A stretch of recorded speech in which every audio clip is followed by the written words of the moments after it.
Morning, everyone. Welcome to Thursday's Thought for the Day. And it happens to be my birthday. And I can't believe I've hit the big 4-0. And neither should you, really, because it's patently untrue, as your eyes will clearly tell you. And an aside before I begin, someone sent me a message after my last Thought for the Day about the untidiness of my study. And apparently these boxes at the back are driving them crazy. And they offered to come and clear my study up, tidy my study for me. But as we can't have anyone in the house apart from those in our bubble, I've got to tidy it up myself. So I'll try my best for next time. And I hope that pleases them. You know, one of the things I love to do is to tell stories, and sometimes the more far-fetched the better. And all of my long-term friends will tell you that I have stories about each one of them, and I tell them with quite a large pinch of poetic license, and they listen to them with quite a large pinch of salt. And my wife calls me Silko, amongst other things, because I embroider stories so much. But I listen and I collect them, and when you reach my age, you've got quite a lot of these stories to tell. But I also love hearing others tell stories, and of course, Jesus told stories, didn't he, to enable us to understand some deep spiritual truths. When I was a child, I had a great Aunt Annie who was a full-time officer in the Salvation Army, and she lived in Runcorn, which is now in Merseyside, and she used to come to visit, and when she came to visit, she always told me stories about God, stories about Jesus, and how Jesus had impacted on her life. And she also once brought me a book, and the story in that book is, well, it's become a story that's been very important to me over the years. And it was a retelling of the woman in the crowd and Jairus' daughter.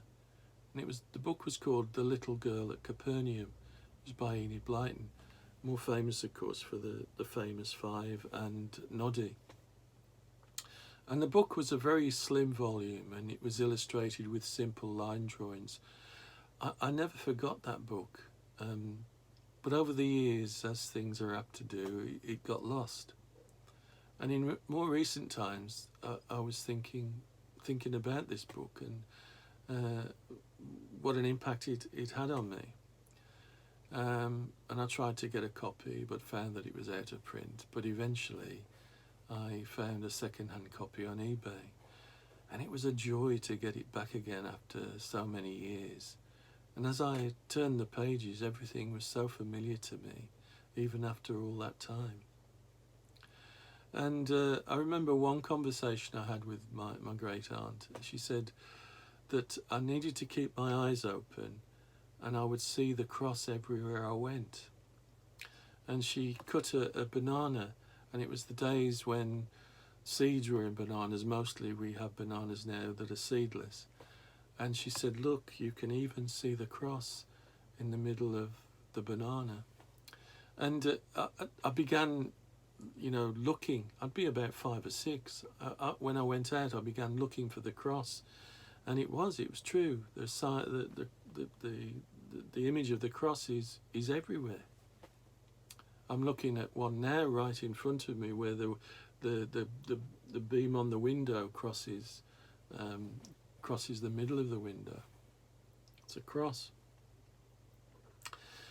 But what was important is, and what was important then and what continues to be important, is that she was probably the only person who really talked to me about God when I was a child in such a personal, one-to-one relational way.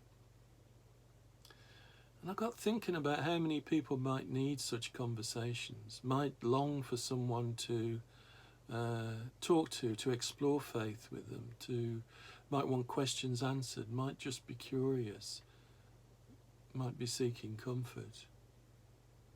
And how often do we really talk about God outside of our church family or fellow Christians? And I don't mean talking about God in an impositional way, imposing a view on other people who are not necessarily wanting to hear it, because that can be a total turn off to others. I mean in a relational way, like my great aunt did with me. And if we don't share those stories, if we don't share what God has done in our lives, what is it that stops us? Well, for me in the past, it was a combination of shyness, embarrassment, lack of confidence. And I know, you might find that difficult to imagine, but it's the truth. And I know I sit here and natter on about this or that, and I stand up in church and preach, and I play with Anam Chorus, and I don't know how I came to be doing those things, because I never thought that I would. And the other thing is that I had a belief that people wouldn't want to hear. And fear and doubt and thoughts of inadequacy will often arise when we have the opportunity and when we want to share stories of God. But I take comfort in the fact that God doesn't require us to be expert speakers or smooth talking super evangelists or great academics. God's just looking for someone willing to share the story of what God has done in their lives. And that someone is you and me. Because each one of us has a story worth sharing, a story rooted in the day-to-day reality of life, a story that's real and can be related to by others. Because people value the genuine and the honest and the sincere, and people aren't necessarily looking for an airbrushed, plastic, surreal, life is perfect Christianity. It needs to be real. They want to know what it means to believe. They want to know if God can forgive them. They want to know if God listens. They want to know that He can be there in the messy contradictions and complexities of their lives. And your story and my story can be a living proof of all those things. And when we tell our story, we need to listen to the other and to listen to the promptings of God. That's all important. To recognize the need and the opportunity.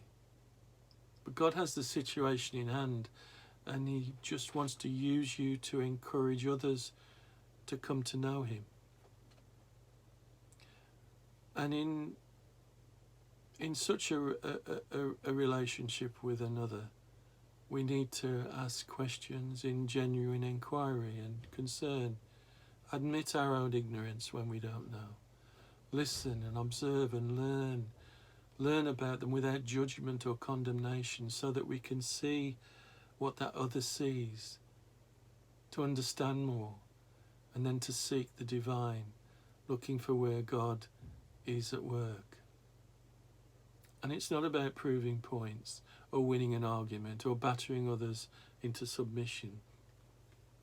It's about approaching others with love and humility. It's about sharing your story in a meaningful way to others, a story that shows the love of God in your lives and the availability of His love for them.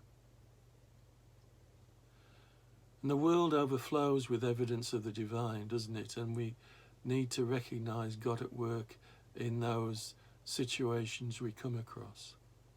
God's love and mercy and beauty and creativity and life and energy. In other words, God's presence is evident in the world. He's always present, and our storytelling can bring sharp focus, and bring attention on Him. We have the chance to take the familiar of our everyday lives and show others where God has been and is in it now. And that's what my great aunt did for me when she told me about the cross, about how it could be found in familiar places. It sparked something. And that's exactly what Jesus did 2,000 years ago. He was telling stories of the familiar that are still being told today and still having a profound impact. So I'd encourage you, from someone who never felt confident to share a story, I'd encourage you to go out and tell your story of God in your life. Even begin with your church family. It's a good place to practice.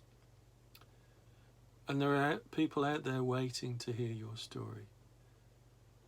And I'll leave you with this quote from the Gospel of Mark, and this passage was just after Jesus had cured the man from demons, and the man was grateful, and he asked for if he could be with Jesus.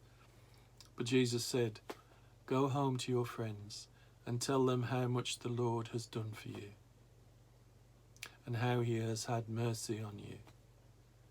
And he went away and began to proclaim in the Decapolis how much Jesus had done for him, and everyone marveled.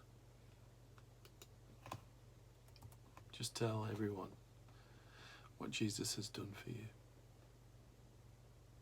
Amen. Well, take care of yourselves. God bless, and I'll speak to you on Monday. Bye-bye.